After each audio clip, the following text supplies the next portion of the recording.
Bom dia a todos, meu nome é Carlos Pessoa e eu sou o diretor de Relações com Investidores da G2D Investments. Aqui estamos estrelando o terceiro G2D, que é a terceira edição do nosso G2D 2023, depois de 12 meses após o último G2D. E a gente está aqui para falar sobre o panorama de Venture Capital, sobre a atualização das nossas companhias que levantaram capital e seus planos de crescimento, e também vamos comentar sobre iniciativas de tecnologia que nos animam e a gente vai dividir com vocês quais são, para vocês também se educarem, tá? Então, eu queria começar aqui essa apresentação contando sobre o cenário macro e falando do impacto que a taxa de juro, o aumento da taxa de juro desde da pandemia, trouxe para diversos mercados. Aqui a gente está falando de Brasil, Europa e Estados Unidos, né? E isso fez com que a Bolsa sofresse muito, não só no Brasil, mas no mundo todo. A gente viu que o valor das companhias, principalmente de tecnologia, caíram 50%, 60%, até 80% na Bolsa. Porém, em 2023, a gente começou a ver aqui um esboço, tá? Mas antes disso, eu queria comentar que boa parte desse retorno se deu por conta das companhias, das grandes techs, né, que estão surfando aqui a onda de inteligência artificial, puxadas por NVIDIA, por Microsoft, e isso explicou boa parte do retorno. Já o mercado de IPO está começando a aquecer, mas é importante a gente ver aqui que em 2022 teve uma queda abrupta no número de IPOs que aconteceram no mercado. Tá? Então, em 2023, a gente está começando a ver uma reação tímida, porém uma reação no número de IPOs, que é muito importante para o mercado de Venture Capital como um todo. Além disso, companhias de investimento, né, que fazem investimento em empresas privadas e que são listadas, assim como a G2D, ainda não se recuperaram em 2023, assim como todas as outras companhias de tecnologia e small caps que ainda não se recuperaram no valor de mercado nesse ano. Para falar aqui sobre o mercado de Venture Capital, eu queria chamar a Júlia de Luca e a Marina Mansur, da McKinsey, que vão dar um panorama geral sobre o que está acontecendo no mercado de Venture Capital na América Latina, em termos de movimentação e volumes de dinheiro investidos.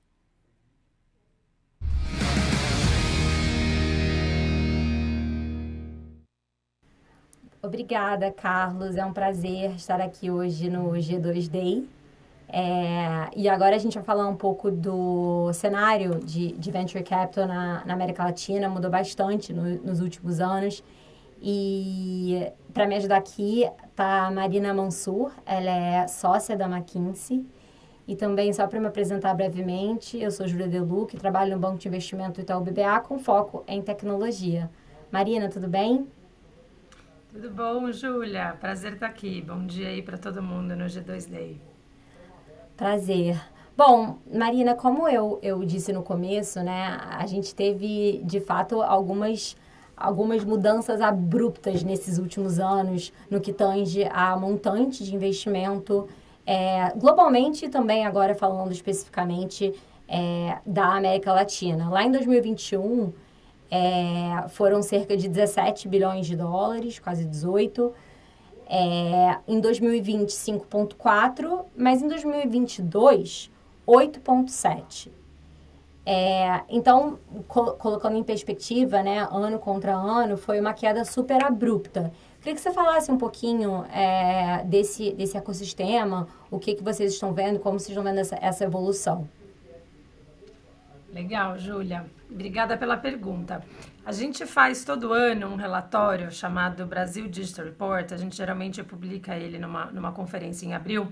E aí a gente tenta sempre entender o que é o panorama, né, desse ecossistema de inovação na região anualmente. E esse ano foi o primeiro ano que a notícia veio uma notícia dura, né, que é essa diminuição do fluxo de capital.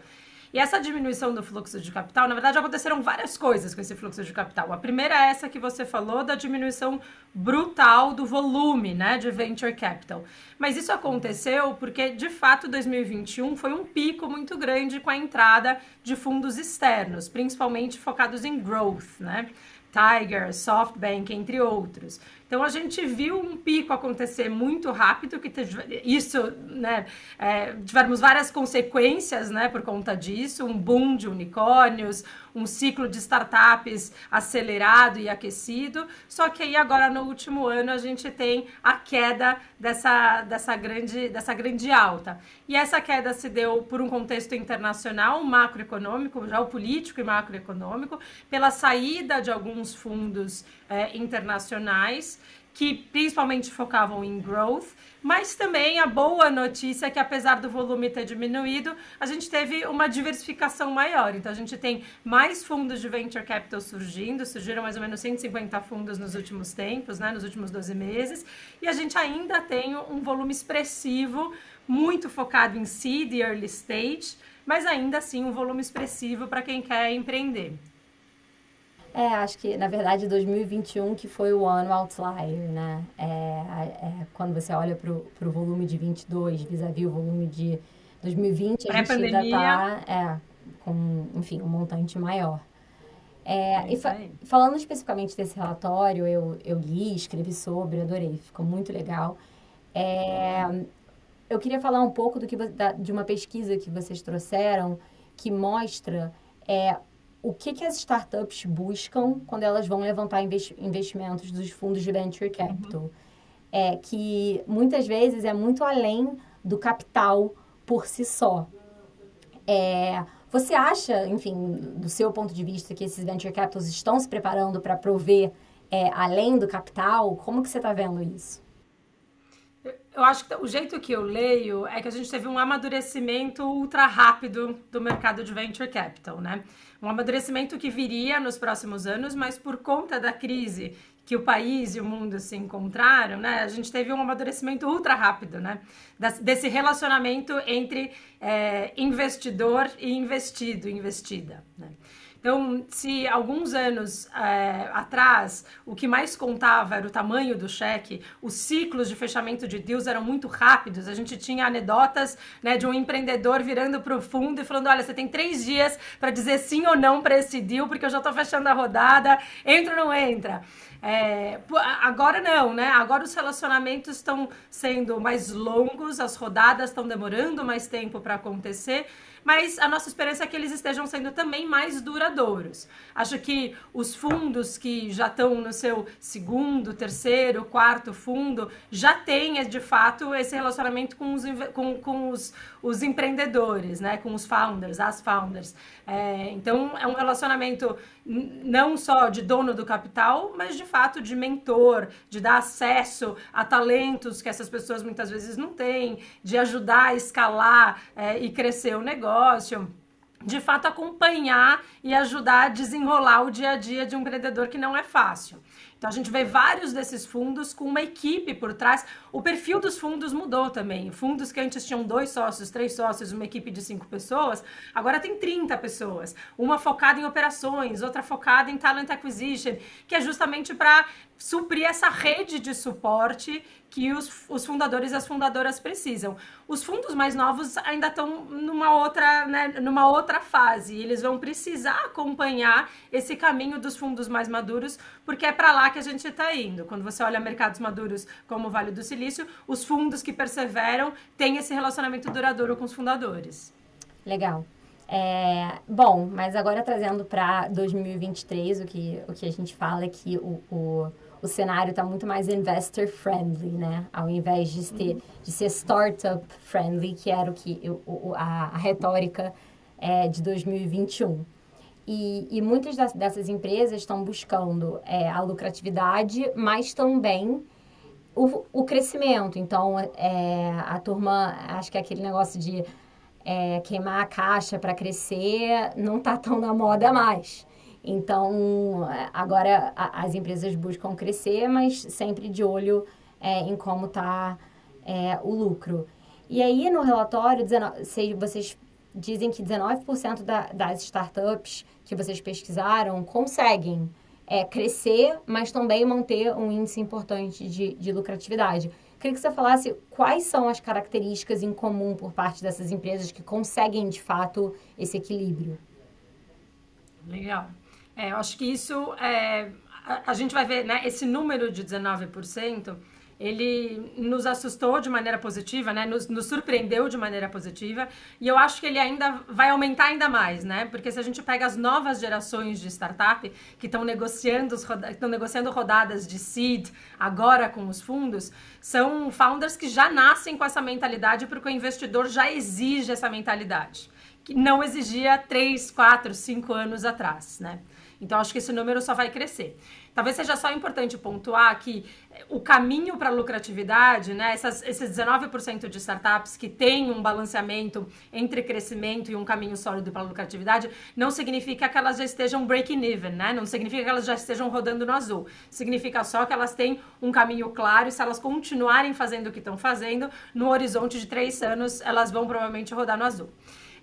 E aí, uma coisa que é muito comum entre esses 19%, acho que, primeiro, ter métricas claras de acompanhamento do que significa lucratividade. O cálculo do Unit Economics, do CAC sobre LTV, métricas que não são fáceis, parecem fáceis, mas não são fáceis de ter clareza, transparência e um cálculo correto, né? Então, primeiro, acompanhar elas muito de perto. Um segundo é um olhar muito preciso sobre as operações. Então, buscando eficiências de CAC, como é que eu cresço, encontrando canais mais baratos de aquisição, encontrando eficiências de custo, né? O custo de tecnologia, cloud, por exemplo, é um custo super caro para essas empresas nativas digitais.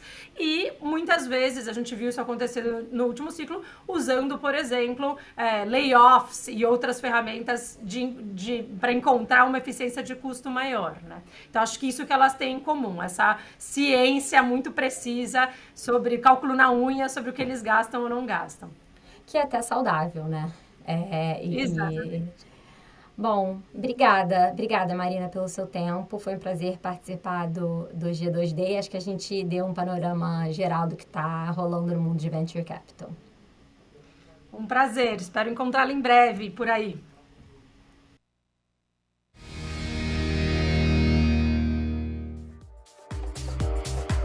Obrigado, Marina. Obrigado, Júlia, por dividir aqui esse panorama do Venture Capital, estudo super interessante que a McKinsey realizou.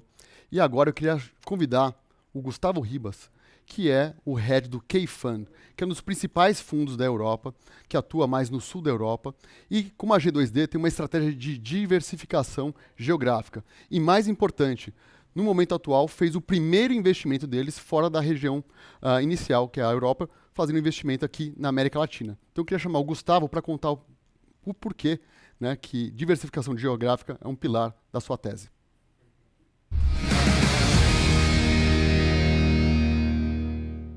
Muito obrigado pelo convite, é um prazer estar aqui com vocês hoje. Parabéns pelo maravilhoso trabalho que vocês têm feito aí por levar o Venture Capital, a disrupção tecnológica, essa classe de investimentos que a gente tanto gosta e tanto se interessa para todo o Brasil aí, com base na Bolsa de Valores. Vocês estão de parabéns nisso.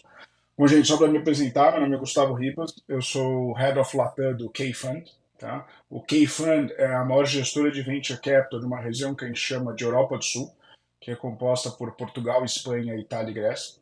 É uma região que não foge muito do que a gente vê aqui na América Latina, né? Tem um primo rico no norte, a gente é o primo mais simples aqui do sul, mas que passa por um processo de disrupção tecnológica, de desenvolvimento de empreendedorismo e tudo mais, assim como aqui na América Latina. Mudam, é claro, assim, um pouco os timings de mercado, né? Um pouquinho mais desenvolvido do que aqui. E muda um pouco também os tipos de empresa, mas o resto é muito semelhante. Tá?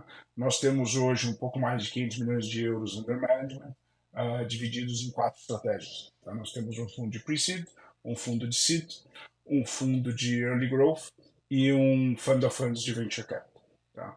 Então, mais ou menos 2 anos atrás, o K-Fund tomou a decisão de começar a expandir para a América Latina.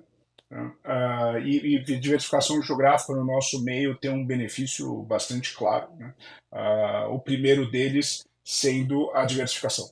A gente está num ramo de mercado onde já é específico, né? O Venture Capital como um todo é uma classe de ativos específica, e aí você pode diversificar tanto em termos de estágio, como eu estava falando, né? A gente tem algumas famílias de fundos em estágios diferentes, e a G2D também tem isso, né? Investe em estágios diferentes, como em geografias, no nosso caso, Europa do Sul, e América Latina como principais focos, podendo investir fora, e a G2D também aí investindo com a gente em algumas coisas, mas podendo ir para outras geografias. E aí você vê, além da diversificação geográfica, alguns outros benefícios bastante bons, bastante positivos para a gente. O primeiro sendo que você consegue ver o que está acontecendo em outras partes do mundo. Lembrando que o mercado privado é um mercado bastante opaco, né? Você consegue olhar de uma forma muito profunda uma empresa que abre os dados para você, mas você não consegue ver tudo o que está acontecendo nos concorrentes dela e nas outras regiões. Quando você olha mais de uma região geográfica, você consegue expandir o seu escopo de atuação e de análise e ver as diferentes tendências, os diferentes produtos, os diferentes movimentos que estão se desenvolvendo ao redor do globo. Isso é muito positivo para a gente na análise, ver o que é mais moderno, o que está vindo disrupção. De repente, uma pessoa aqui está desenvolvendo um produto que não faz muito sentido aqui, mas faz sentido lá, ou outra desenvolvendo um produto lá, que o daqui é melhor e vai comer o prato dele. Então, como é que esse negócio vai se desenrolar no futuro? O segundo dele, e aí que eu acho que é até mais poderoso que o primeiro, é o potencial de você desenvolver pontes entre essas regiões. E aí você realmente multiplica o seu valor agregado, né? Então você olha, no nosso caso, América Latina e Europa do Sul, e você consegue com isso forjar pontos, no nosso caso, usando os nossos cotistas corporativos, os principais deles sendo Telefônica e BBVA, e levando essas empresas latino-americanas para a Europa, europeias para a América Latina, e determinado país da América Latina, no meio da América Latina, tendo como nesses parceiros corporativos seus distribuidores, seus principais clientes, seus parceiros e assim por diante. A gente fala muito em time, né? É um tema bastante corrente nos últimos 18 meses, todo mundo falando que o mercado está mais fácil, o mercado está mais difícil, assim por diante. E é inegável que esse tempo todo os valuations e os termos de investimento têm sido muito mais investor-friendly do que eles vinham sendo nos últimos anos. E a gente sente muito isso porque o nosso principal fundo investindo aqui na América Latina agora é o fundo de Early Growth, que investe em séries A, mas principalmente em séries B e C, que é onde você tem o maior gargalo de capital e de oportunidade aqui na América Latina, onde ele é mais aprofundado.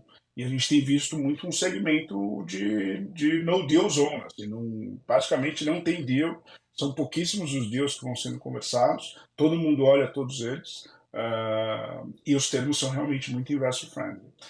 Independentemente disso, a gente gosta de falar que o valuation ele puxa muito a atenção, ele faz capa de notícia e assim por diante, mas a tendência de longo prazo da adoção tecnológica, dos hábitos digitais e da disrupção, ela é inexorável.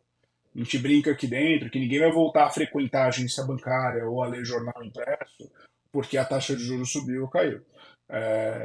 No longo prazo, as empresas vão cada vez mais adotar software e produtos digitais para se tornar mais eficientes, reduzir custos, tornar suas respostas mais rápidas e mais assertivas. As pessoas vão ter cada vez mais hábitos digitais e a gente essa é uma tendência que a gente não consegue fugir e que em todas as últimas décadas simplesmente provaram isso para a gente. É claro que o valuation impacta muito o mercado macro, mas a adoção tecnológica é uma tendência em longo prazo que já veio para ficar.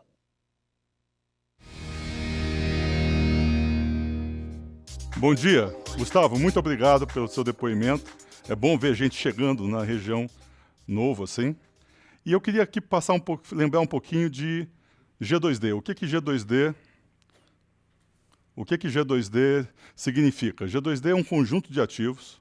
Todos somos investidores minoritários, com uma preocupação muito grande de diversificação. Vocês sabem que a gente tem diferentes verticais, uma vertical grande de consumo, tecnologia nos Estados Unidos e operações no Brasil. Essa diversificação geográfica, do nosso ponto de vista, ela é fundamental, porque a tecnologia viaja. Quando você ouve o que a Mansur falou, o que Júlia falou, o que Gustavo falaram, vocês percebem que no cerne da nossa estratégia tem esse aspecto como um aspecto fundamental, especialmente para viver esses momentos de flutuação de mercado. A gente sempre costuma dizer que a gente gosta de camelos, companhias resilientes.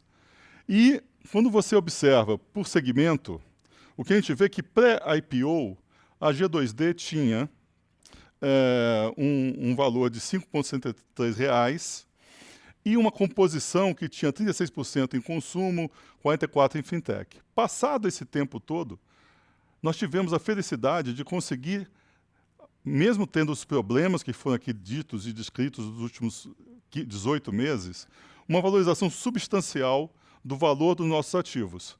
Mas reparem que, do ponto de vista de composição desses ativos, mudou muito.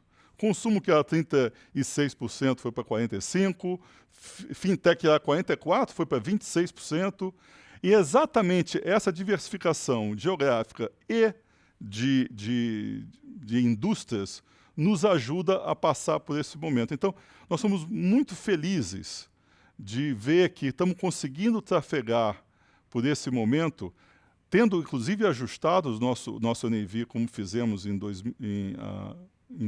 no segundo trimestre de 2022, de uma forma bastante resiliente. Isso não é à toa, isso é uma estratégia. Dentro dessa estratégia tem, obviamente, oportunidades. Nós tivemos a oportunidade, por exemplo, de investir numa companhia icônica, uma das companhias mais valiosas do mundo privada, que é a Stripe, que teve, nesses últimos meses, a oportunidade de vir a mercado a um valor muito menor do que a sua rodada anterior, praticamente 50% de desconto. E foi uma oportunidade de investimento. Mas a melhor notícia que a gente tem hoje na G2D, para dar para vocês, é que nesses últimos 12 meses, desde o último G2D, nós tivemos 4 companhias que fizeram rounds. E todas com up rounds. E o caso da Nótico, que manteve o seu status de unicórnio, o que é muito, muito raro. Isso, no nosso ponto de vista, é substancial, é importante, porque nós vimos pessoas desistindo de levantar dinheiro, vimos companhias que tiveram que alongar o seu cash flow, e nós tivemos a felicidade de ter 4 situações que nós vamos descrever aqui agora. E vamos começar com a DigiBee, chamando o Rodrigo, que é o fundador da companhia, contando um pouco para a gente o que ele pretende fazer com os 300 milhões de dólares que ele acabou de levantar nessa rodada recente, com um substancial valor superior à anterior. Rodrigo, por favor.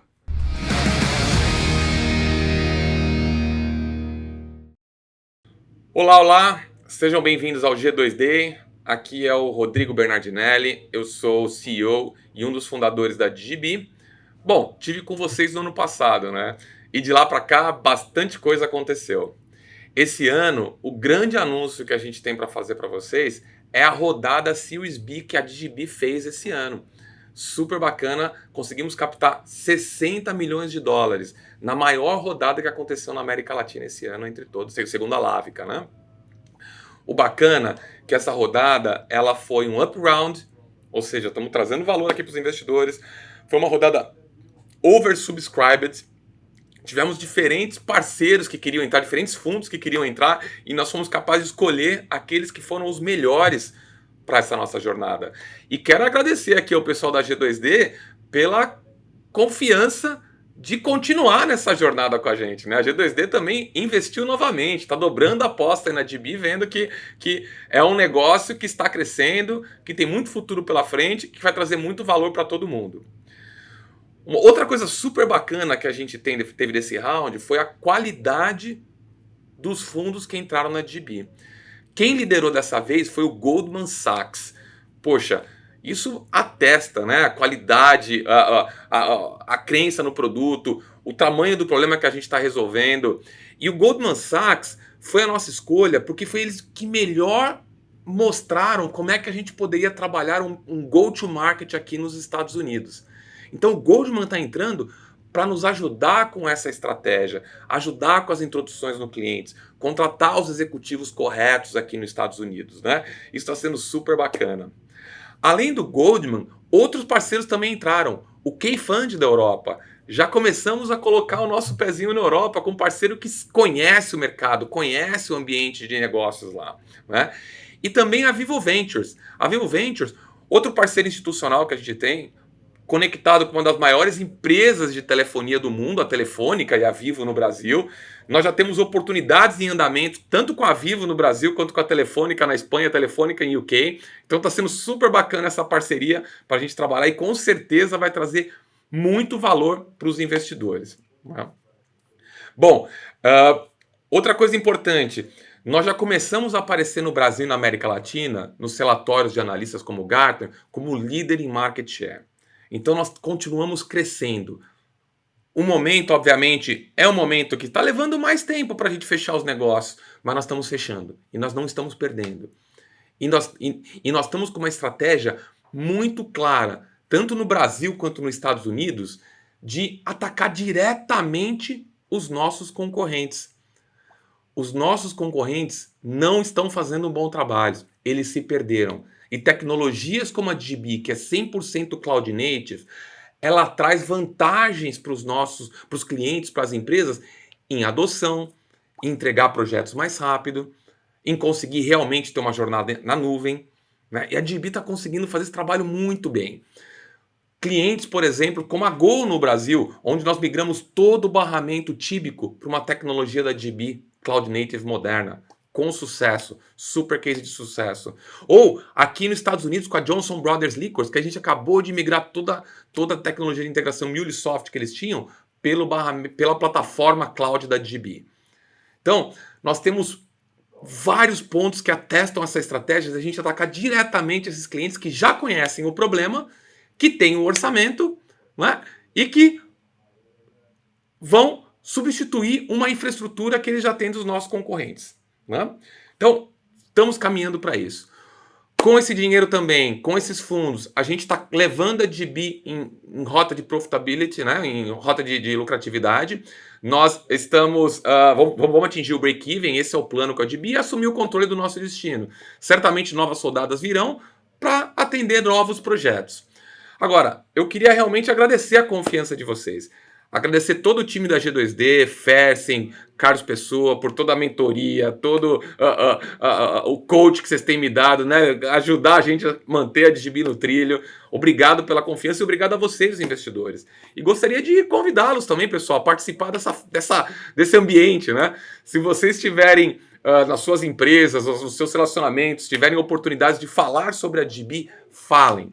Nos apresentem, né? A gente consegue levar muito valor para as suas empresas, para os seus relacionamentos. E se vocês conseguirem trazer mais negócios ainda para a empresa, certamente esse investimento aumenta ainda mais. Agradeço mais uma vez, agradeço a todos e tenham um excelente G2D. Abraço a todos.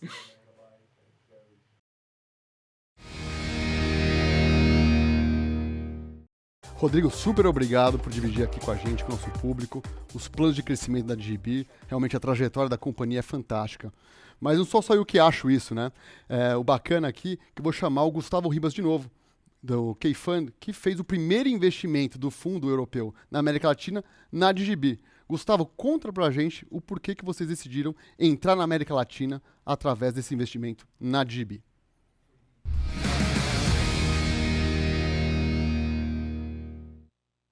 Eu acho que a DGB é um bom exemplo dessa frase que a gente vê toda hora, de que bons fundadores conseguem levantar capital independentemente do cenário macro. É uma frase que a gente lê em tudo que é canto, acha que é besteira, mas a DGB é um ótimo exemplo de que isso acontece. A DGB foi o nosso primeiro investimento no Brasil e na América Latina como um todo. A companhia é o principal provedor de uma coisa chamada EIPaaS na América Latina, que é Enterprise Integration Platform as a Service, que é basicamente o outro lado da moeda da disrupção tecnológica.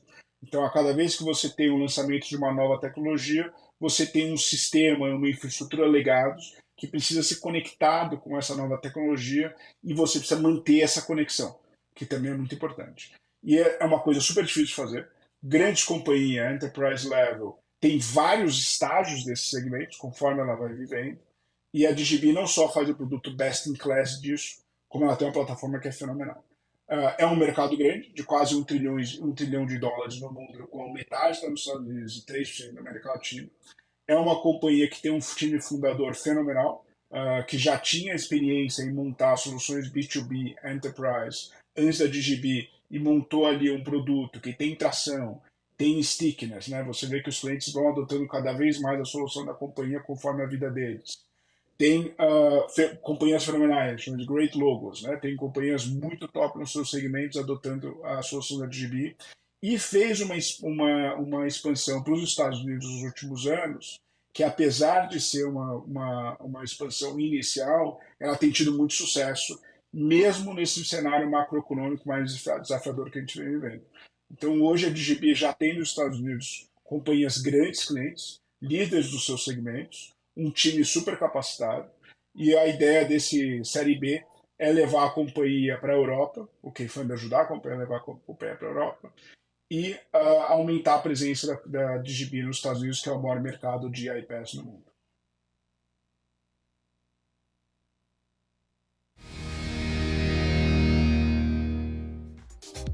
Obrigado, Gustavo, por contar um pouco mais da tua visão, né? Não é a minha visão enviesada, mas a tua visão que acabou de entrar na companhia, sobre por que ela é uma companhia próspera e atraente. E agora, como o Fersen falou, diversas companhias do portfólio levantaram rodadas parrudas com investidores de primeira linha no mundo. E agora eu queria chamar aqui o Fernando Fontes, que é cofundador da Cerc, que é uma companhia referente no mercado de recebíveis, que vai contar um pouco do que vai fazer com esses 550 milhões que levantou do Mubadala. O Mubadala, para quem não conhece, é um dos maiores fundos soberanos do mundo.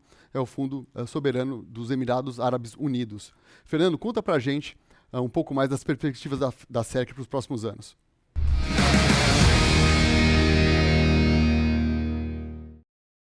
Olá, é um grande privilégio poder participar mais uma vez aqui do G2D Day. E hoje eu vou fazer aqui uma atualização sobre o andamento dos negócios aqui da Cerc e os objetivos olhando para frente, principalmente considerada a rodada de captação que nós fizemos aí na virada de 2022. Então, nós tivemos aí recentemente, em 2021, a entrada do registro centralizado de recebíveis de cartão. Esse movimento fez com que a Cerc crescesse muito nesse período de 2021 a 2022, tanto em time quanto em receita, em escala, em um crescimento de mais de 12 vezes. O time hoje tem mais ou menos 250 profissionais e esse processo já está consolidado, os recebíveis de cartão já estão centralizados, a gente já vê indícios fortes aí de melhora do crédito para os varejistas, tanto o aumento da oferta quanto a redução dos spreads. E nesse processo todo, a gente acabou fazendo uma rodada no segundo semestre do ano passado, uma rodada liderada pelo Mubadala, que é o fundo soberano lá de Abu Dhabi, que tem investimentos aqui no Brasil em infraestrutura, e elegeu a Cerc e liderou essa rodada, que foi acompanhada por outros investidores que já estão na Cerc há algum tempo. Esses recursos são voltados a financiar o crescimento da Cerc. Eles são basicamente destinados à ampliação do nosso portfólio, ao fortalecimento do posicionamento da Cerc como a principal infraestrutura de mercado para os ativos de crédito e para recebíveis, ativos de renda fixa. E, além de recebíveis de cartão, a gente já vem escalando no agronegócio, nos recebíveis do agro, que já estão quase todos centralizados em infraestrutura de mercado. Estamos também avançando bastante com os recebíveis imobiliários, atendendo o segmento de incorporadoras e loteadoras que precisam de financiamento para a construção, urbanização desses empreendimentos. E, além disso, estamos avançando na jornada de implantação da duplicata eletrônica, da duplicata escritural, que é o ativo financeiro mais abundante da economia brasileira. São mais de 11 trilhões de reais por ano, somente olhando para mercadorias, de vendas a prazo de mercadorias no Brasil, que de alguma maneira utilizam duplicatas que podem ser securitizadas ou dadas em garantia para obtenção de crédito por todos esses fornecedores de todos os tamanhos, micro, pequeno, médio e grande porte. E o Banco Central em breve deve editar as normas que faltam para iniciar essa jornada de implantação da centralização do registro de todas as duplicatas do país em registradoras autorizadas pelo Banco Central, como a Cerc. Além disso, nós tivemos a grande mudança das normas de fundos, a resolução CVM 175, editada em dezembro do ano passado. Essa norma determinou o registro centralizado dos direitos creditórios adquiridos por FDICs e, a partir, portanto, de outubro, começa o rollout do registro desses instrumentos. São mais ou menos 350 bilhões de reais no Brasil que estão alocados em FDICs, que vão ter registro de todo o lastro desses FDICs acontecendo entre outubro e abril, a janela regulatória definida pela CVM para a centralização dessas informações, desses ativos, o que deve fortalecer muito esse instrumento, que tem potencial aí para passar de R$1 tri de estoque nos próximos anos, principalmente agora com a perspectiva de distribuição dos FDICs para investidores de varejo, que também foi introduzida com a resolução CVM 175. Além de completar o portfólio de ativos financeiros, com recebíveis do agro, imobiliários, duplicatas, além de cartões e de outros instrumentos financeiros que a SERC já registra e irá registrar nos próximos meses, nós também estamos ampliando o portfólio de serviços de infraestrutura com a introdução do depósito centralizado, que está em fase final de autorização junto ao Banco Central e à CVM, e também da liquidação desses instrumentos financeiros para oferecer de fato a experiência de clearing, que é a experiência que desenvolveu tão fortemente o mercado de securities no Brasil e que a gente quer trazer também para o mercado de recebíveis, para o mercado de crédito. Então, dentro em breve, a gente também vai conseguir cobrir todos os títulos e principalmente os valores mobiliários de securitização que de alguma forma utilizam recebíveis, a exemplo de CRIs, CRAs, CRs, debêntures financeiras e cotas de FDIC, oferecendo também os serviços de depósito, os serviços de liquidação para fazer entrega contra pagamento, para desenvolvimento de um mercado secundário mais sofisticado, mais líquido para esses instrumentos financeiros, aumentando também por aí, né, a participação do mercado de capitais no financiamento das empresas brasileiras. Então, de novo, é uma enorme satisfação poder participar aqui do G2DD 2023 e nas próximas edições a gente vai comemorar muito dessas conquistas que a gente certamente vai ter em função dessa rodada que fizemos no final do ano passado.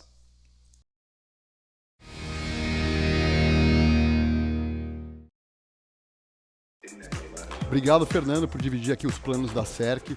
É difícil ver uma companhia que está atuando com um grande potencial no mercado trilionário que nem vocês. Estou muito empolgado aqui. E agora eu queria convidar o Thiago Rodrigues, que é sócio da The Crafter, que é um dos pilares aqui de investimento da G2D, que investe em marcas disruptivas de consumo. E o Thiago vai contar para a gente 2 investimentos que aconteceram no portfólio da The Crafter esse ano.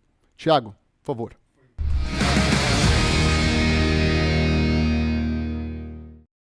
Olá a todos, bom dia ou boa tarde, aí, dependendo de onde você estiver.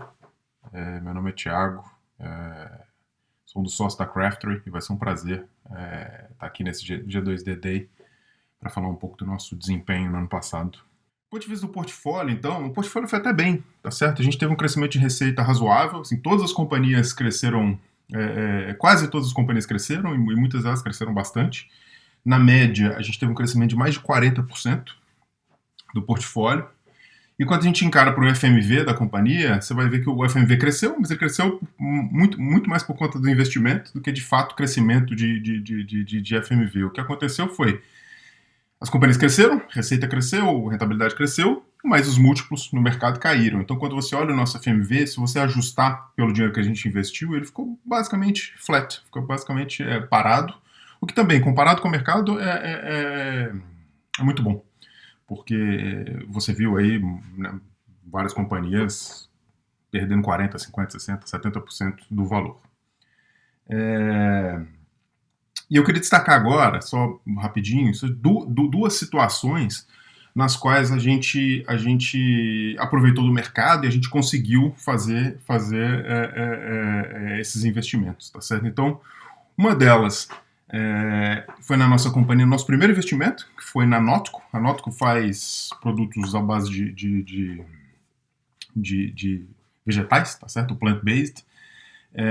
Desenvolvimento das fórmulas todas com inteligência artificial, ou seja, é uma coisa completamente inovadora no mercado. Então, acho que aí pro pessoal do Brasil é bastante conhecido, porque ela tá aí, tá certo? Começou no Chile, Brasil, Argentina e agora tomou outros voos, tá na América do Norte também. Então esse aqui, por exemplo, é um deles, é um leite vegetal de chocolate, né? A Notco não precisava de dinheiro. A Notco tinha feito um round muito grande há uns 2 anos atrás. Mas, no final do ano passado, então no final, em dezembro, a gente entrou em contato, ou seja, um investidor queria investir na Notco e a gente abriu oportunidade para esse investidor colocar dinheiro no mesmo valuation de basicamente um ano atrás, o que se você for olhar para o mercado, que o valuation todo caiu, se olhar todos os comparáveis, né, nesse mercado, embora eu diga que não existe um comparável para a Notco, porque ninguém utiliza tecnologia do jeito que a gente usa para desenvolver produtos. E a gente quase que levantou o dinheiro, cerca de 70 milhões de dólares, como um seguro, tá certo? A companhia não precisava, a companhia já tinha bastante dinheiro no caixa, levantou mais dinheiro, porque agora a gente tem certeza que a gente navega por toda essa baixa do mercado sem precisar ir a mercado. Os investidores internos colocaram um pouquinho de dinheiro, bem pouco, desses 70 milhões, e a maior parte veio de fora mesmo. Então esse foi um dos grandes, vamos dizer, investimentos, né, um dos grandes rounds do mercado, que referendou inclusive um valuation que muita gente acreditava que a gente não conseguiria. E um outro que também foi em dezembro, também foi no final do ano, foi uma outra companhia nossa, que é essa que eu estou usando a camiseta aqui, a Edgar & Cooper, que é uma companhia europeia que faz comida e treats para cachorro e gato, né? Faz os treats. São esses aqui. Essa companhia é uma companhia muito bacana que a gente investiu já há uns 2 anos e meio atrás.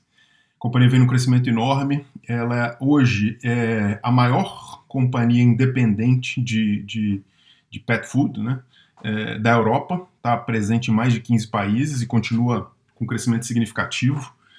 Ano passado cresceu mais de 50% e esse ano continua com uma trajetória muito forte. E no final do ano era uma companhia que provavelmente precisaria ir a mercado para captar recurso, mas a gente viu a oportunidade de investir. Então a gente investiu quase, acho que 23 milhões de euros nessa companhia. E para quê? Para garantir que o business plan podia ser entregue, tá certo? A companhia está focada agora em não precisar de mais dinheiro.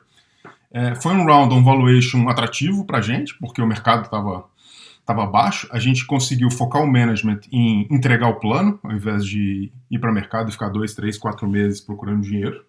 E ao mesmo tempo a gente conseguiu virar o maior acionista da companhia, que a gente não era. A gente era o menor acionista da companhia, tem mais um institucional lá e depois os fundadores, e com esse round a gente passou de 30% da companhia, hoje a gente é o maior acionista individual.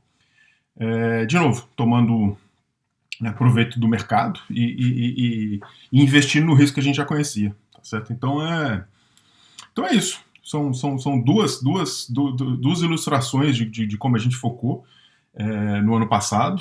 Esse ano está um pouco diferente, esse ano tem muito deal bacana acontecendo e em breve espero poder anunciar mais coisa nova, mais coisa bacana que está vindo. Então é isso, cara, um prazer participar do G2D Day e espero poder participar do próximo, certo? Um abração.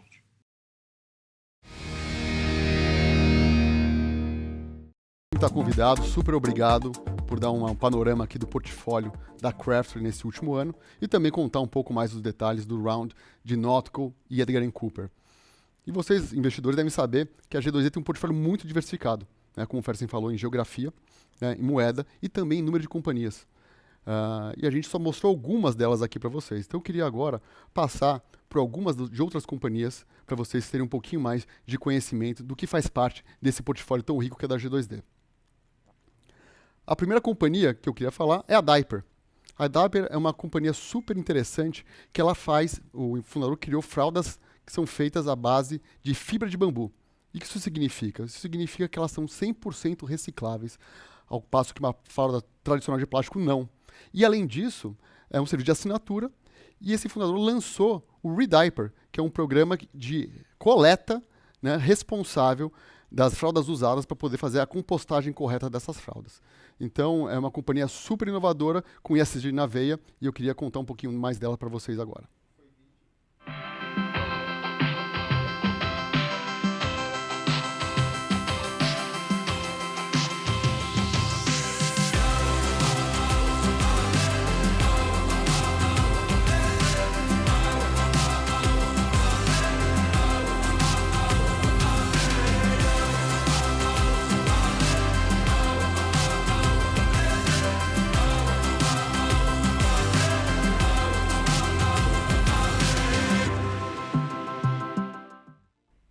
Então, essa é a Diaper.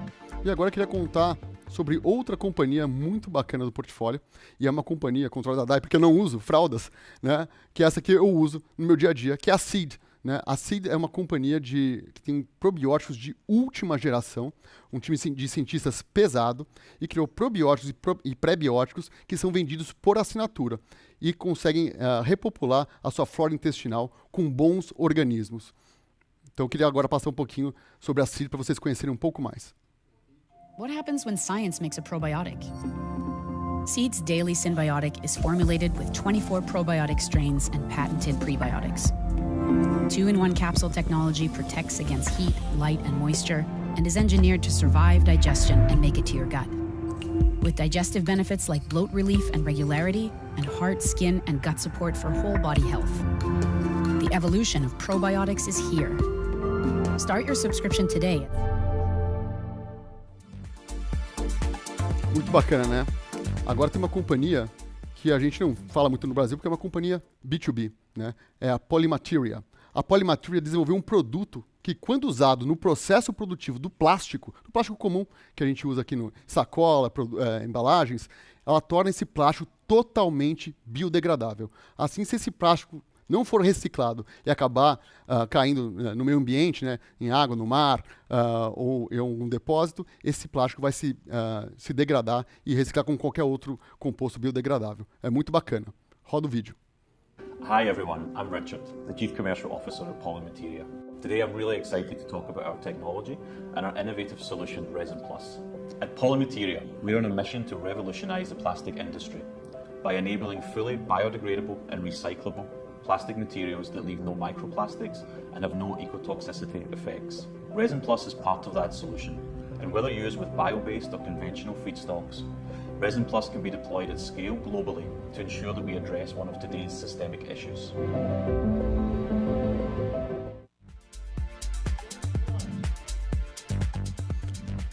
Muito bacana, né? Muito interessante esse produto da Polymateria. E a próxima companhia que eu queria falar é a Turo. A Turo é um marketplace que te permite alugar de forma totalmente digital um carro quando você está viajando. Não só você pode alugar o carro, mas quem está do outro lado alugando o carro para você é uma pessoa física. Então é como se fosse um Airbnb de carro, uma companhia que cresce muito e a gente se orgulha muito de ter no portfólio.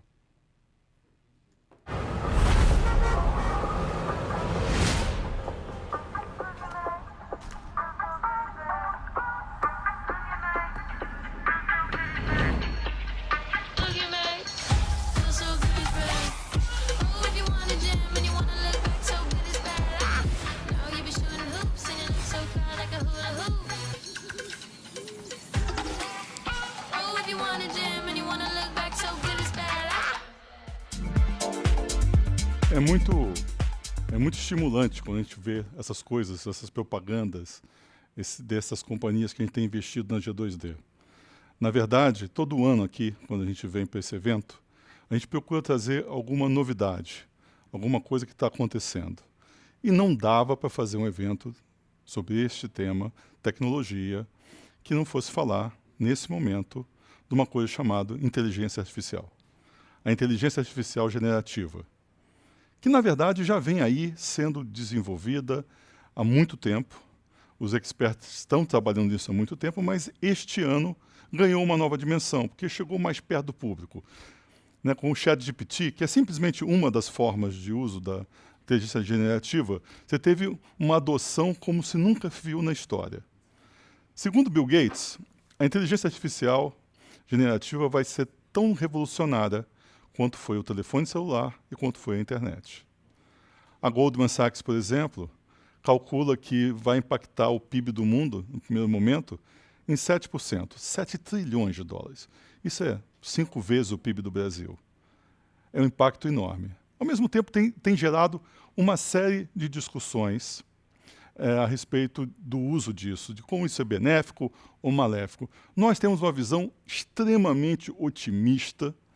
Então, vamos trazer aqui para vocês hoje casos de companhias do ecossistema da G2D que estão usando já essa ferramenta e estão usando porque já vêm analisando e estudando isso há algum tempo. O primeiro caso é um caso super interessante. É o caso da ACAD.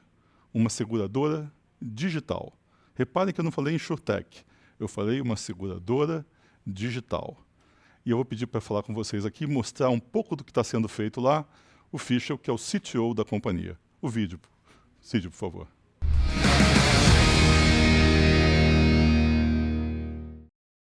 Obrigado aqui pela participação na G2Day. Eu sou o André Fischel, CTO da CAD, e eu venho contar para vocês como é que a gente está utilizando AI na CAD. Mas antes disso, deixa eu introduzir vocês à CAD. A CAD é uma união, resultado de uma união entre uma firma de private equity, a GP, e uma empresa de AI, a CyberLabs.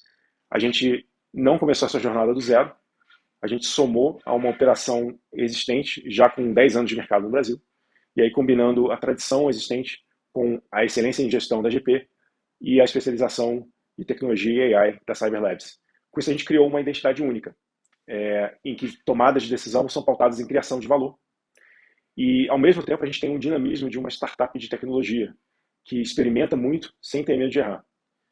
A CAD comercializa um portfólio diverso de seguros, desde transportes, linhas profissionais e IRC, passando por garantias e linhas financeiras, patrimonial e até cybersecurity. E a gente tem dois focos aqui na CAD. O primeiro é o nosso principal parceiro de vendas, o corretor. E o segundo é o mercado de pequenas e médias empresas. Na nossa estratégia, a gente gastou bastante tempo ouvindo os corretores para saber por onde a gente poderia ganhar eficiência em prestar um serviço melhor. Como é que a gente influencia essa jornada do corretor para que ele possa vender mais e melhor, alcançar mais clientes, melhores clientes. E aí, falando especificamente desse segmento de pequenas e médias empresas. E muitas das perspectivas são de longo prazo, o que é ótimo, que dá uma sustentabilidade para o negócio. Mas tem uma gama de oportunidades de curto prazo, e essas bem pautadas em tecnologia, especialmente em AI. Então, eu vou falar um pouquinho para vocês de como é que a CAD está implementando algumas dessas iniciativas hoje. Bom, começando com alguns resultados. Nós já reduzimos 91% do tempo médio de espera de atendimento. E esse tempo de espera é basicamente quando o corretor liga para uma central de atendimento e aguarda até ser atendido. A gente também reduziu em 75% o tempo total de atendimento, o tempo médio de atendimento. E esse é o tempo que leva-se para concluir um chamado. Como é que a gente fez isso?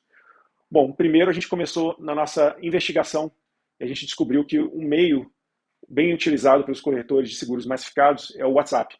Então a gente quis prover uma solução inteligente que usa do melhor do AI, incluindo LLMs e outras tecnologias, para fornecer um fluxo, um UX de excelência para o corretor. Eu vou demonstrar aqui o que é esse bot de atendimento que nós desenvolvemos. E eu vou logar aqui no meu WhatsApp.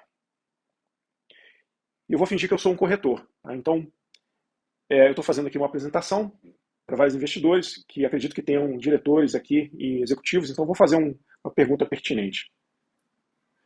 Qual tipo de seguro vocês oferecem para diretores de empresa e executivos? Então vocês veem que o bot transcreve meu áudio e em seguida ele vem com a resposta. Então, para diretores de empresas e executivos, a CAD Seguros oferece o seguro D&O, Directors and Officers. E aí ele escreve aqui o que é o D&O e no final ele pergunta se eu tenho mais alguma dúvida. Eu tenho sim. Quais são as principais vantagens desse seguro? Então, novamente, ele transcreve meu áudio. Vocês reparam que ele manteve o contexto e agora ele responde quais são as vantagens. E ele pontua aqui proteção financeira, cobertura abrangente, proteção de reputação e acesso a especialistas. E ele escreve cada uma delas. Legal, eu quero ofertar esse seguro para um cliente. Né? Como é que eu faço? Eu vou precisar de uma ajuda. Vou pedir novamente ao bot essa ajuda.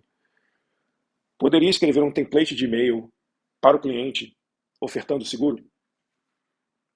E aí, novamente, processou o meu áudio e está aqui, o template do e-mail pronto para enviar para o cliente.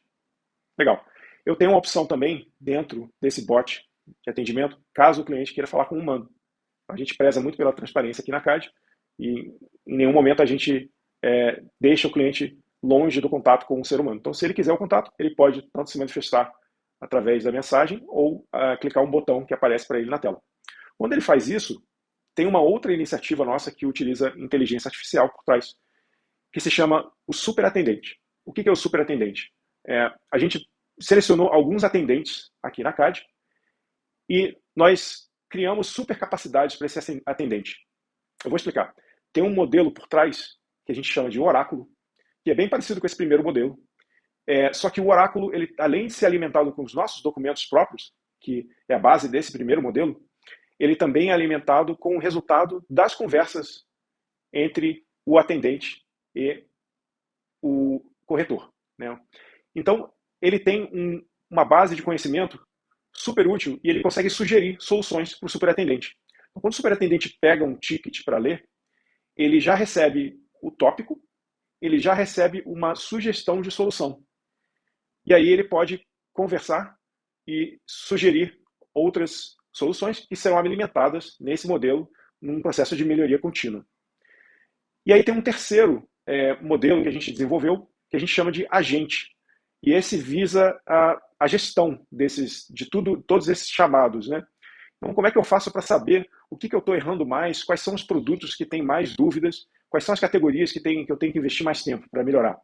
Bom, o agente faz isso. Ele classifica automaticamente os chamados em categorias, em subcategorias, em produtos. E quando eu clico em uma desses chamados, desses tickets, eu vejo um resumo do chamado, um resumo da conversa e uma conclusão, concluído ou não concluído. Esses são 3 exemplos que a gente usa LLMs para melhorar a jornada do nosso corretor. A gente tem outros exemplos de AI de visão computacional, que também trouxeram resultados super interessantes. A gente teve uma redução dramática do nosso atendimento de moderação de bikes. Isso mesmo, a gente tem seguro de bicicleta. A gente tem uma parte do processo de subscrição que tem uma pessoa que olha a nota fiscal da bicicleta, olha o quadro da bicicleta, compara e vê se aquela bicicleta vale aquele valor que foi colocado na nota fiscal e que foi imputado pelo corretor.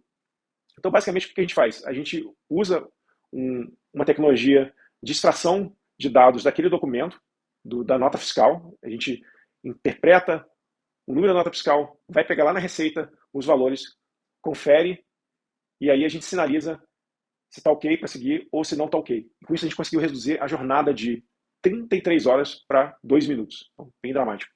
Então, o que tem no forno? O que tem para vir? Tem muita coisa legal. O bot de atendimento tem 2 versões novas no forno. Uma primeira de fazer cotações. Então, o bot vai ter informação, vai fazer perguntas para o corretor para que ele responda e faça uma cotação. Ele receba um PDF com essa cotação e aí ele pode enviar diretamente para o cliente. Uma outra é a abertura de sinistros. Então, o próprio cliente pode abrir um sinistro ou o corretor pode abrir para ele.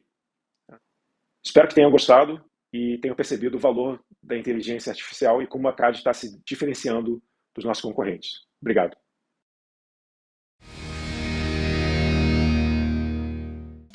Fischl, muito obrigado. Eu acho que o exemplo aqui é muito importante, porque, não sei se repararam, mas eu falei que nós não somos uma insurtech, mas uma seguradora digital. Qual a principal diferença? Boa parte do que se faz em tecnologia é tentar chegar no cliente final, é tentar passar por cima das estruturas. Na CAD, o que eles estão fazendo é considerar que o corretor é parte do ecossistema de seguros e muito importante, e muito relevante. E criando ferramentas para fazer com que um corretor de Tapicerica da Serra, de Piracicaba, que está há 40 anos no mercado, que tem a confiança das pessoas locais, com o uso da ferramental que a CAD desenvolveu, possa se tornar uma pessoa mais produtiva, vender melhor, resolver os sinistros de forma mais rápida, de forma mais correta, criar a longevidade dessa pessoa a longo prazo. E, ao mesmo tempo, quando a gente vai para a central de atendimento da CAD, o atendente passa a ter uma infraestrutura que permite a ele fazer um trabalho de melhor qualidade e melhor. É o LLM, o AI generativo, fazendo com que a vida das pessoas fique melhor e possa desenvolver os negócios. Nessa mesma linha, o segundo caso que nós vamos trazer aqui é o da Moss Earth, uma companhia que está focada na preservação ambiental e na tentativa de trazer soluções para permitir que mais gente, de forma mais barata, mais simples, possa participar da proteção dos biomas no Brasil. Eu vou chamar então aqui a Cláudia Bax, que é a CPA da Moz Earth. Cláudia, por favor.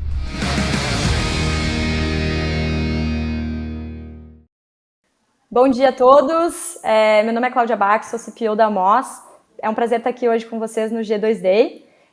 Eu sou CPO, então responsável pelos produtos digitais aqui na Moz. O que é a Moz? A Moz é uma Climate Tech que está dedicada aí a solucionar os maiores desafios climáticos que a gente tem na nossa atualidade. A gente traz sempre a tecnologia a favor da floresta e é um pouquinho sobre a nossa utilização no dia a dia de hoje, né? O que a gente já está fazendo praticamente com a utilização da inteligência artificial, que eu quero dividir um pouquinho aí hoje com vocês. Só para a gente ter um contexto, o que é a Moz? A gente trabalha com toda a cadeia, né, do início ao fim do crédito de carbono, e isso quer dizer que a gente começa a trabalhar crédito de carbono desde a sua originação, através de projetos de conservação, até a distribuição depois desse crédito de carbono. Então hoje a gente é uma one-stop shop de créditos de carbono, e só para contexto geral também, o que é um crédito de carbono? É um certificado, né, que traduz aí que 1 tonelada de CO2 equivalente foi evitada de ser emitida na atmosfera. Então a gente faz isso levando uma lógica financeira também para preservação, para conservação de áreas florestais, e a gente sabe aí que o desmatamento ele ocorre muito porque dá dinheiro, então a gente também está levando uma lógica financeira dizendo que conservar pode dar ainda mais dinheiro. E esse é o grande objetivo que a gente tem também de trazer a tecnologia para esse pilar importante de combate à crise climática. A gente sabe que a gente está chegando nesse tipping point aí, já vê todas as notícias que estão acontecendo, e a gente não tem como vencer, né, essa batalha da crise climática se a gente não utilizar a tecnologia a favor da floresta. Então hoje um pouquinho do como que a gente usa, né, essa tecnologia é importante para a gente entender como é que funciona o contexto do mercado de crédito de carbono e do ESG no geral.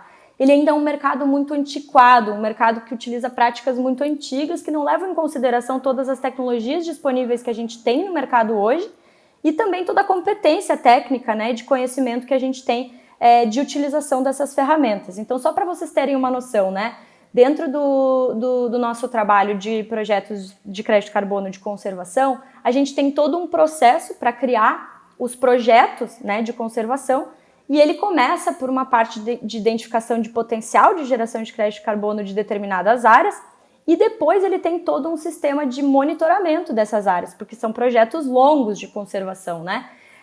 E hoje o nosso principal produto é o Moz Forest. Qual que é o principal diferencial do Moz Forest? É de ser um processo de DMRV, como a gente chama, que é um processo digital de monitoramento, verificação e relatório, né, remoto, digital nesse caso, que a gente faz todo esse processo de verificação. E o que seria esse processo de verificação? Para vocês terem uma noção hoje no mercado atual, ainda se faz um inventário florestal indo em florestas medindo árvore por árvore, com fita métrica. Imagina a gente medir 5.000 hectares com fita métrica nas árvores. Não é mais admissível que a gente faça isso em pleno 2023. Então é trazer tecnologias para esse contexto, para que a gente ganhe tempo, eficiência, para que a gente reduza erros humanos e para que a gente consiga efetivamente ter a tecnologia jogando a favor aí dessa batalha, né? Então hoje o nosso processo de utilização das tecnologias, principalmente aqui nesse contexto de hoje, da inteligência artificial, é para ganhar tempo, para a gente conseguir fazer esse trabalho que é feito de árvore em árvore, entre 5.000 hectares com fitas métricas, através da utilização da tecnologia disponível, seja ela, né, de imagens via monitoramento via satélite, quanto também a interpretação desses dados ao utilizar a inteligência artificial. Então a gente consegue não só usar os dados que a gente tem de imagem, como também os dados de análise preditiva, para que a gente possa anteceder. Porque se a gente for pensar numa floresta, quando a gente olha só a imagem, quando a gente for ver o fogo, quando a gente for ver o incêndio, ele já está acontecendo. Então, usar a inteligência artificial para ganhar tempo e poder tomar decisão com bases em dados que eventualmente vão acontecer pelo contexto do que foi analisado, é aí onde a gente quer chegar. Então, a gente está construindo a base para que a gente possa usar a inteligência artificial e todas as ferramentas disponíveis para ganho de eficiência, ganho de credibilidade, ganho de transparência também para todas as pessoas que estão envolvidas nesse processo. Então, hoje a gente vem vendo que essa base ela precisa ser muito bem construída, porque dentro desse contexto de mercado de crédito de carbono, os dados eles ainda não são organizados, a gente ainda não tem os dados como a gente chama de machine readable, né? São prontos para serem lidos por máquinas. A gente tem dados desestruturados, dados que são colocados em diversos lugares diferentes, e o trabalho base que está sendo feito hoje muito forte é para que a gente consiga fazer a revisão e sumarização de textos, colocar esses textos em padrão. Não é simplesmente ir lá e falar, o ChatGPT consegue consegue ser conectado no meu banco de dados, consegue ser conectado no meu código. Não, a gente precisa preparar o nosso banco de dados e os nossos dados para que eles sejam possíveis de serem lidos pelas máquinas, né? Então esse é o estágio que a gente está hoje no momento, fazendo todo esse trabalho de categorização e de transformação do que já tem de conteúdo, para que ele seja possível, né, de ser automatizado, de ser escalado. A escala que a gente precisa e a velocidade que a gente precisa na conservação do planeta, ela passa pela tecnologia, ela passa pela inteligência artificial. Então, hoje a gente tem feito tanto essa questão da revisão dos dados já existentes, através de crawlers também, onde a gente vai pegando tudo que tem disponível, vai padronizando, vai transformando isso num data lake que é possível de ser verificado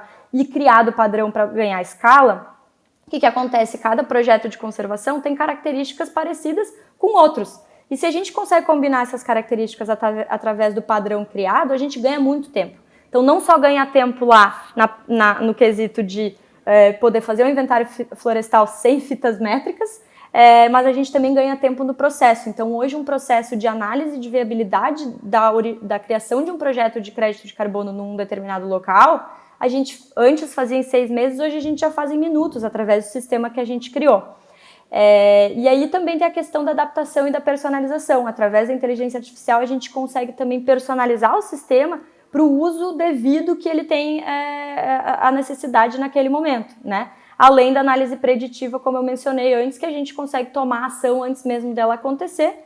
E também, por último, né, mas não menos importante, acho que é importante a gente olhar para a inteligência artificial como um aliado e como mais membros dos nossos times no ganho, né, e otimização de processo. Então, a gente na MOS tem utilizado não só no nosso próprio software, mas também no nosso dia a dia. Então, a gente tem usado a inteligência artificial para coisas banais como fazer o registro de uma ata, como fazer a revisão de um código, como fazer textos, né, necessários no nosso dia a dia, e tudo isso ele vem nos ajudando e a gente vai aprendendo. Então, a gente vai ensinando aí também os nossos próprios modelos para que ele possa trabalhar a nosso favor. Então, tem uma série de utilizações que a gente vem vendo acontecendo no nosso dia a dia. A gente sabe que a inteligência artificial não é a solução completa, mas ela é grande parte e nos ajuda muito a poder entender o que tem disponível de tecnologia para que seja utilizado para o nosso ganho de eficiência, para o nosso ganho de agilidade e para, né, conseguir efetivar realmente a nossa tese de que a gente precisa trazer tecnologia, a gente não tem mais tempo para não usar tecnologia a favor do combate à crise climática. Então é isso que a gente vem fazendo na MOS. Eu fico super à disposição também para trocar ideias, é uma coisa muito nova, estamos todos aprendendo. Então todos os insights aí que a gente puder trocar, também fico super à disposição e sucesso aí nos negócios de todos vocês. Um grande abraço.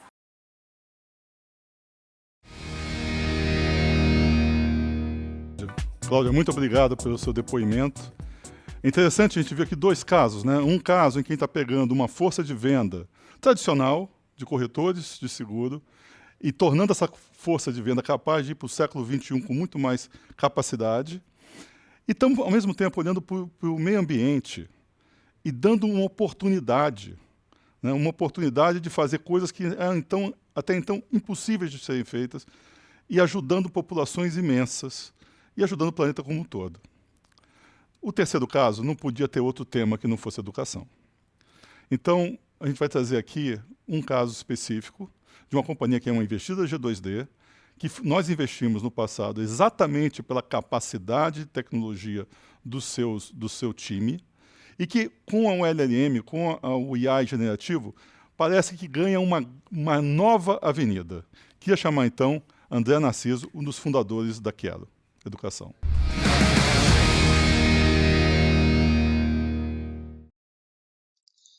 Bom dia a todos aqui do G2D. Meu nome é André Narciso, eu sou o CEO da Quero Educação. Eu queria fazer essa apresentação aqui de hoje, dividindo ela em 3 partes. Na primeira parte, eu queria apresentar a Quero e contar um pouquinho sobre o que a gente faz. Na segunda, falar um pouco mais de AI e como que a gente está usando a AI generativa aqui dentro. E por último, na terceira, eu queria fazer uma demonstração, mostrar um dos nossos produtos funcionando aqui na prática. Então vamos lá, para quem não conhece a Quero ainda, nós somos uma empresa daqui de São José dos Campos, a gente nasceu, na verdade, dentro do ITA, com a missão de levar a educação a mais pessoas. A nossa tese foi a de conectar alunos que queriam estudar, mas não tinham dinheiro para pagar a mensalidade inteira, com vagas que ficam ociosas nas faculdades. A gente fez isso através da criação do Quero Bolsa, que é um marketplace onde as faculdades conseguem listar os seus cursos com preços descontados e os alunos conseguem ir lá e escolher um curso que faz sentido para eles e, claro, se matricular pagando uma mensalidade que cabe no bolso. Desde a nossa criação, a gente já cresceu bastante. Em 2016, a gente foi acelerado pelo Y Combinator. Em 2018, a gente recebeu o nosso Series A. E hoje, a gente opera, além do Quero Bolsa, outros 5 marketplaces. A Quero ela já é responsável por matricular mais de 5% dos alunos que se matriculam no ensino superior privado no Brasil. E a gente tem mais de 7.000 escolas parceiras. Isso em todas as verticais, desde o ensino infantil até a pós-graduação. Só que a gente sabe que o marketplace, além de oferta, precisa ter conteúdo. Por isso que aqui na Quero, a gente já conta com mais de dezenas de milhares de avaliações de alunos avaliando as suas faculdades. Mas a gente também produz uma avaliação técnica das faculdades, que é o Guia da Faculdade. É uma publicação que a gente faz em parceria com o Estadão. Lá, a gente avalia cerca de 20.000 cursos todos os anos. Essa avaliação é feita por professores de outras faculdades. Além disso, a gente também produz muito conteúdo autoral aqui na Quero. Com todo esse conteúdo que a gente gera, junto com todas as nossas parcerias e, é claro, com a qualidade técnica dos nossos sites, a gente consegue ter uma presença no Google que é sem precedentes no setor de educação. Então, por exemplo, se você for lá no Google e digitar administração São Paulo, ou enfermagem Rio de Janeiro, ou sei lá, direito BH, você vai ver que a gente sempre ranqueia, ou quase sempre ranqueia, logo depois dos links pagos. O primeiro resultado orgânico costuma ser um resultado do Quero Bolsa. E além disso, ainda na primeira página, a gente costuma conseguir ranquear mais 1 ou 2 dos nossos marketplaces. Graças a isso, a gente tem mais de 150 milhões de acessos únicos dos nossos sites. Pensa, num país com 200 milhões de habitantes, a gente tem 150 milhões de acessos únicos em portais de educação. Desses, a gente matricula cerca de 200 mil alunos por ano. E no ano passado, a gente chegou na marca de 1 milhão de alunos matriculados aqui pela Quero. Beleza, esse é um resumão da Quero. Vamos falar de AI agora. Por que AI, né? Por que a gente foi atrás disso? A Quero sempre foi muito reconhecida no setor por 2 aspectos fundamentais. O primeiro é a nossa tecnologia. A gente nasceu dentro do ITA, então isso está enraizado no nosso DNA. A gente sempre trabalhou para construir aqui um time de engenharia world class. E o outro lado é o nosso atendimento. Para matricular 200 mil alunos por ano, a gente faz atendimento pelos nossos canais diretos a mais de 500 mil de alunos. E esse atendimento é muito reconhecido pela qualidade, tanto é que todo ano a gente é indicado ao prêmio Reclame Aqui de melhor atendimento do Brasil. E em 2 oportunidades a gente conseguiu trazer essa estatueta aqui para casa. A gente já usa AI para auxiliar a gente nesse atendimento internamente há bastante tempo, mas só esse ano que a gente resolveu levar para o mercado um produto para as faculdades. A gente tem trabalhado em 3 frentes diferentes de desenvolvimento. A primeira é uma frente de conversão, onde a gente ajuda a faculdade a fazer atendimento a aluno que se inscreveu no site deles para transformar esses alunos em alunos matriculados. As outras 2 são focadas em alunos que já estão estudando. Hoje, um dos principais desafios do EAD é a evasão. Muitas vezes os alunos evadem porque eles têm dúvidas e demora para conseguir ter essa resposta. As dúvidas costumam ser dúvidas técnicas sobre a plataforma ou dúvidas teóricas sobre o conteúdo. Por isso, a gente está trabalhando nessas 2 frentes de modelagem, para responder dúvidas técnicas e para responder o que a gente chama de tutoria, dúvidas realmente ligadas ao conteúdo acadêmico. Essas 2 frentes de pós-vendas para controlar a evasão, elas ainda estão em desenvolvimento, mas a primeira frente de conversão, a gente já está em operação. Como que a gente faz para ligar essa frente? Primeiro, a gente traz a operação da faculdade para dentro da Quero e roda ela manualmente. O objetivo da gente rodar essa operação manual é para a gente mapear todos os processos, mapear todos os tipos de resposta e conectar todas as integrações necessárias para essa operação. Feito isso, a gente desenvolve a nossa modelagem. Depois com essa modelagem em mão, a gente vai para a fase 2, onde é um copiloto, onde o humano, que antes atendia sozinho, agora ele passa a ter a sugestão de uma resposta. Bem, uma vez que a gente já está confortável com essas respostas, a gente pode passar para a etapa 3. Na etapa 3, aí a inteligência artificial começa a responder sozinha as perguntas dos usuários. E quando ela não está satisfeita com a própria resposta que ela gerou, aí ela transfere o atendimento para um ser humano. Bem, é isso que a gente está fazendo em AI. Agora eu queria mostrar uma demonstração. A gente hoje já está com a operação aqui na fase 2, rodando na FMU. Eu queria mostrar como que isso funciona na prática. Então, pessoal, vamos lá. Esse aqui é o CRM que o atendente manual tem acesso. A nossa AI, na verdade, ela pode se adaptar a qualquer CRM. Esse terminal que eu estou mostrando aqui é o terminal do nosso atendente. Então, ele recebeu uma dúvida do usuário, que sou eu no caso, né? Perguntando, eu queria entender a diferença entre a engenharia química e a engenharia mecânica. Vamos ver qual que é a sugestão de resposta que a AI vai trazer. Olha só que legal. Então, o nosso atendente ele tem acesso a esse botãozinho que gera uma resposta automática pela nossa AI. E aqui nessa resposta automática, a gente está falando, olha, engenharia mecânica foca em projeto de implementação, de equipamentos, sistemas mecânicos. Aí ele vai falar agora, onde que está? Você pode atualizar. Já a engenharia química trabalha com criação de processos, extração de matérias-primas. Legal, ele deu uma boa explicação aqui sobre o que são essas duas engenharias. Mas vamos lá, agora eu vou simular que eu sou um aluno e eu vou fazer uma pegadinha. Eu vou falar que eu quero engenharia química. Só que a gente sabe que engenharia química não é um curso autorizado pelo MEC. Vamos ver a resposta dele. Legal, gostei de engenharia química. Você pode me falar quanto que está engenharia química na modalidade EAD na Liberdade? Tá, chegou aqui. Legal, gostei. Apertar. Então, bacana. Ele fala que o Mac não permite.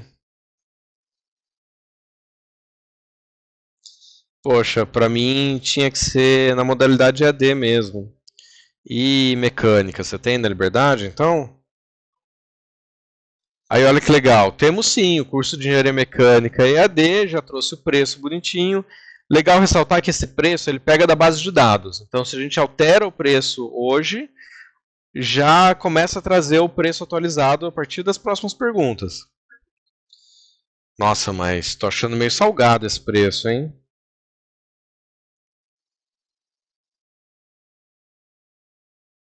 Aqui a resposta dele. Olha que bacana.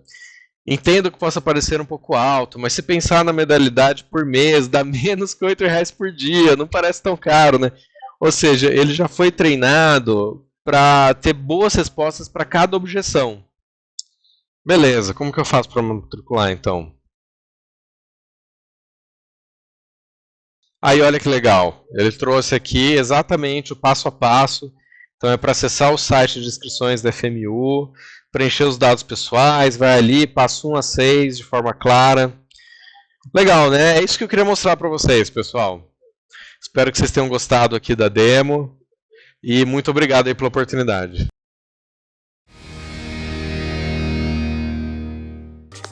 Obrigado, André. Adorei a demonstração. Bom, eu sou Eduardo Coutinho, VP da GP. E como a gente havia prometido, a gente vai abrir uma sessão de perguntas e respostas, agora no final. E para isso, para responder, eu estou com um time de peso aqui da GP. Além do Carlos e do Fersing, eu estou aqui com o Antônio Boncristiano, nosso CEO, Rodrigo Boscolo, CFO, Rafael Souza e Mara Pedretti, ambos diretores da GP. Esse ano, vamos passar por algumas perguntas de analistas de mercado e do público para desenvolver um pouco mais a nossa visão a partir dos temas abordados no evento. A primeira pergunta é do Thiago Paura, do BTG Pactual. Fala, Thiago.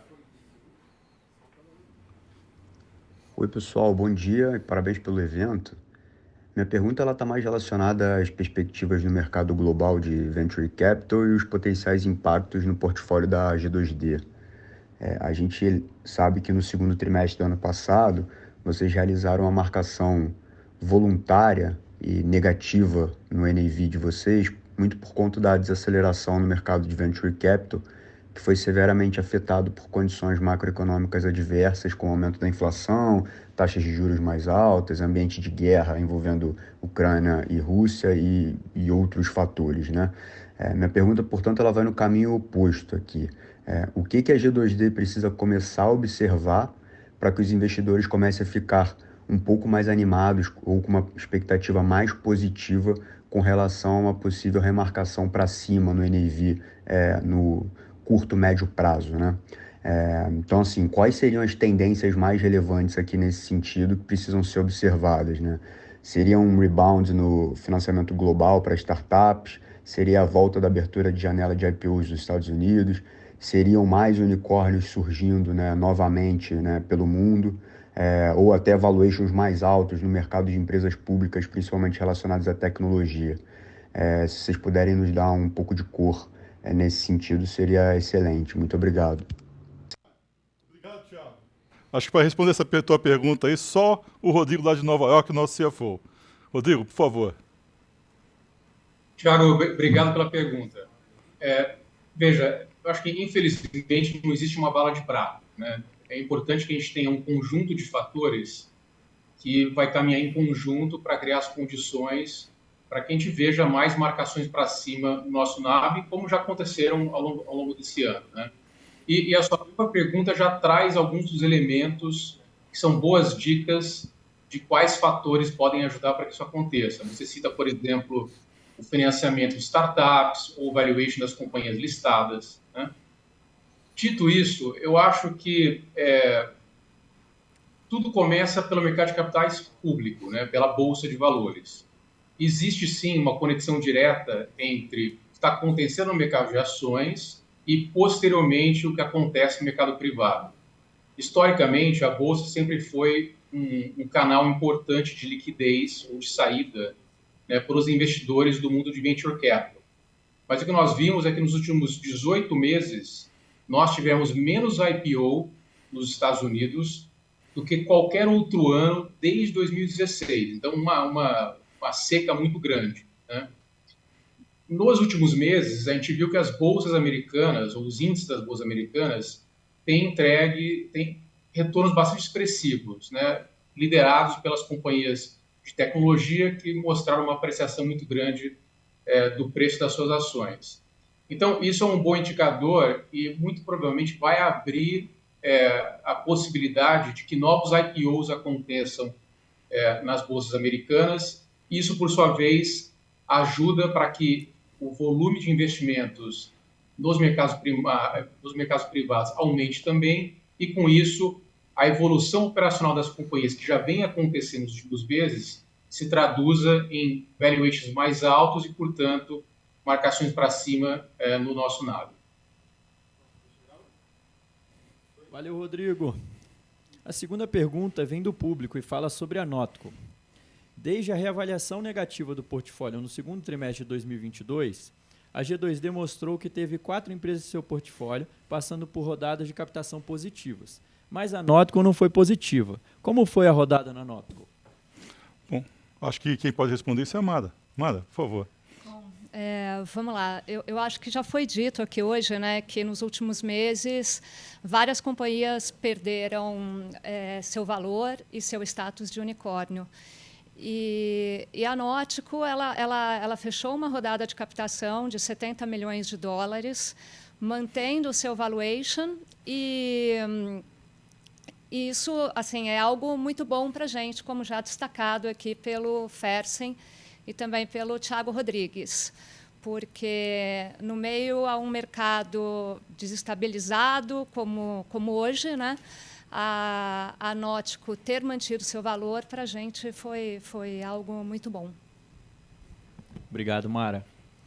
Agora, a terceira pergunta vem do Marco Nardini, da XP Investimentos. Bom dia a todos, meu nome é Marco Nardini, sou analista de TMT aqui na XP Investimentos. Obrigado pelo espaço para fazer perguntas. Eu tenho duas aqui do meu lado. A primeira é sobre o atual mercado de Venture Capital e Growth, tanto aqui no Brasil quanto nos Estados Unidos. Queria ouvir um pouco de vocês sobre as perspectivas que vocês têm, tanto no curto quanto no médio prazo desse mercado. Bom, para responder isso, o nosso Carlos Pessoa, que está nesse mercado há 20 anos ou mais. Marco, obrigado pela pergunta. Cara, é difícil fazer projeção e prever o futuro, mas olhando para o passado, se a gente olhar, né, no Great Financial Crisis em 2008, quando, né, o mercado tombou, a gente viu que demorou 4, 5 trimestres, né, para o mercado se recuperar. E ele foi aquecendo, né, com aquisições de empresas de tecnologia, então, por exemplo, a Amazon comprando as Apps, e vários IPOs, né, com valuations atraentes acontecendo, né, no semestre subsequente. Então, a gente acredita que quando isso começar a acontecer aqui de uma maneira consistente, o mercado vai retomar de forma mais vigorosa, né, investimentos novos em empresas privadas e também as empresas de tecnologia retomando o valor de mercado que tinham antes da pandemia. Então, de maneira geral, a gente acredita que estamos chegando, que já saímos do fim do poço, como a gente já mostrou aqui no G2Day. O número de IPOs está crescendo frente ao ano passado, tá? Que foi um maior tombo aí da história, como o Rodrigo já ressaltou. E então a gente está firme e forte, acreditando que o que aconteceu no passado vai se repetir num pace similar daqui para frente. Valeu, Carlos. O Marco ainda tem uma segunda pergunta sobre inteligência artificial. E a segunda é sobre o tema de inteligência artificial. Será que vocês poderiam comentar um pouco o que vocês estão enxergando sobre a evolução desse tema aqui no Brasil e como que a gente está comparado com os Estados Unidos? Vocês veem alguma empresa fazendo um bom trabalho sobre esse tema aqui no Brasil? E o último ponto aqui sobre o tema de inteligência artificial faz sentido vocês fazerem alguma aquisição hoje em alguma empresa desse tema? E vocês veem mais oportunidade aqui no Brasil ou nos Estados Unidos? Muito obrigado. Abraço. Obrigado você, Marco, pela pergunta. O tema inteligência artificial gerou muito interesse. A gente recebeu uma pergunta também do analista João Daronco, da Suno, sobre esse tema, e a gente vai passar aqui agora antes de desenvolver nossa resposta. Fala pessoal, João Daronco aqui, analista da Suno Research. Muito obrigado por puxar nossas dúvidas. Do nosso lado são duas, tá? A primeira é relacionada à inteligência artificial. A gente gostaria de entender um pouquinho mais se as empresas que a G2D atua, que tem participação, se elas estariam preparadas para surfar e aproveitar os benefícios e as inovações tecnológicas oriundas da inteligência artificial. E a segunda dúvida, mudando um pouquinho o tema, queria entender um pouquinho melhor sobre como funciona a participação da CERC e da 2TM no consórcio criado para se realizar os primeiros testes do Real Digital, tá? Seriam essas as duas dúvidas. Muito obrigado. Coutinho, eu acho que eu posso responder inteligência artificial e o Rafael responde de 2TM e CERC. Com relação à inteligência artificial, como a gente já disse aqui, a gente é extremamente otimista, e a gente vê duas coisas que são muito relevantes. Primeiro, que tudo caminha para você reduzir o problema que tinha de falta de pessoas para fazer código, developers. Tinha uma carência muito grande de pessoas. A inteligência artificial generativa vai resolver boa parte desse problema, porque ela permite que você faça perguntas na linguagem natural que a gente usa. Isso, inclusive, gere códigos e soluções de tecnologia. O que leva a uma outra questão que também é muito importante, que é o modelo de negócio, a criatividade humana passa a poder dar mais vazão. Nós vivemos aí a primeira onda da internet e depois a Web 2.0, onde você precisa de muita tecnologia para produzir alguma coisa inovativa. Estamos caminhando para um mundo onde pessoas normais vão conseguir fazer mais do que fizeram no passado. Isso é extremamente positivo. A inteligência artificial generativa, do ponto de vista dos seus componentes, provavelmente vai ser desenvolvida por companhias que valem trilhões. E estão lá nos Estados Unidos, na Europa, e por aí vai, basicamente Estados Unidos. Por outro lado, o tipo de companhia que a gente investe, ou tem investido, e a situação do Brasil vai permitir tirar muito proveito disso. E provavelmente países como o nosso, que não falam tanto inglês, que têm dificuldade de educação, poderão tirar mais proveito disso do que os países desenvolvidos. Você consegue fazer, por exemplo, escrever um e-mail em japonês, receber uma resposta em japonês e em um segundo você traduzir para português. Isso é um nível de acessibilidade muito grande. Então, a gente é muito otimista e, obviamente, que quando a gente olha qualquer tipo de investimento que a gente venha fazer hoje, olhar se essa companhia tem capacidade no seu time de se aproveitar dessa mudança é muito relevante, seja no Brasil ou seja os investimentos que a gente faça no exterior. A gente, portanto, é muito otimista e acha que vem para criar muito valor, se as pessoas olharem da forma correta. Nós mostramos casos aqui de companhias que estão muito próximas a nós e que tem gente que vem estudando isso há muito tempo e que vem cada vez mais surpreendendo com as soluções que tem alcançado. Então, é sim um critério relevante daqui para frente para qualquer tipo de investimento. Rafael, falar um pouquinho de SERC e 2TM nessa conversa com o Banco Central? Vamos lá. Obrigado pela pergunta, João. Assim, você pega o Real Digital, ele começou a ganhar tração esse ano, né? Então, você olha agora julho, o Banco Central começou a admitir os participantes habilitados para se integrar na plataforma do piloto que vai começar, né?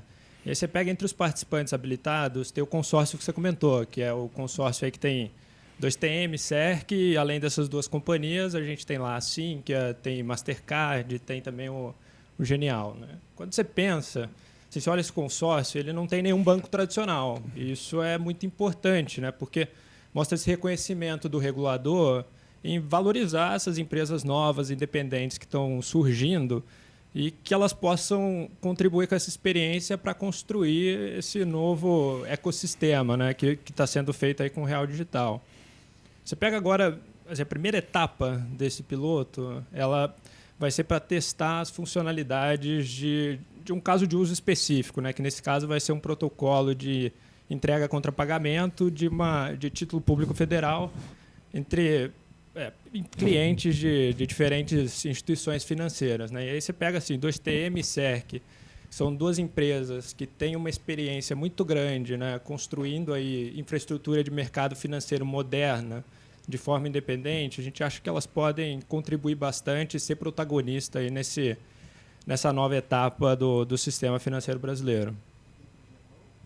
Boa, muito obrigado, Rafa.